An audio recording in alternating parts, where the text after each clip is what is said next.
সবাই কেমন আছেন? আশা করি সবাই ভালো আছেন। আলহামদুলিল্লাহ আমি ভালো আছি। তো এই যে বিকেলবেলা এখন বাজতেছে 6টা বাজতেছে। এখন প্রচুর পরিমাণে বৃষ্টি আসবো এরকম ভাব। আকাশের অবস্থা এতটা পরিমাণের খারাপ, দেখাইতে পারতেছি না। প্রচুর পরিমাণে বৃষ্টি যে মারিছে, তো ভাবলাম যে আমরা বাইদের পার ক্ষেতের পারে একটু ঘুরতে আসি।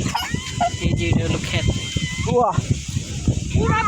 আর এই যে বাঁশগুলা দেখেন কিভাবে নড়তেছে।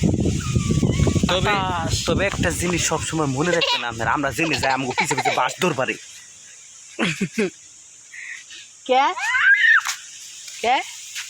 কারণ হইলো বেশি ভালো মানুষের পিছে পিছে বাস ধর পারে।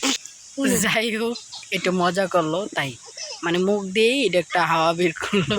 তো কেউ কিছু ভাববেন না। আর তুমি এরকম করো, এটা কোন ধরনের স্বভাব?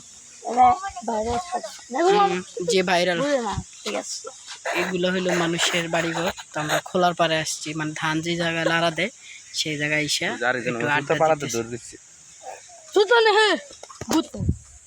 আর আপনারা কোনদিন গ্রামের কচু গাছ দেখছেন? এই যে দেখেন কচু গাছ। যাদের যাদের কচু লাগবো তারা অবশ্যই কমেন্ট করবেন। আর একটা বিষয় হইলো জাগো জাগো হইলো হুদায় চুলকায়, তারা বেশি করে কচু খাইবে, আরো বেশি জানি চুলকায়।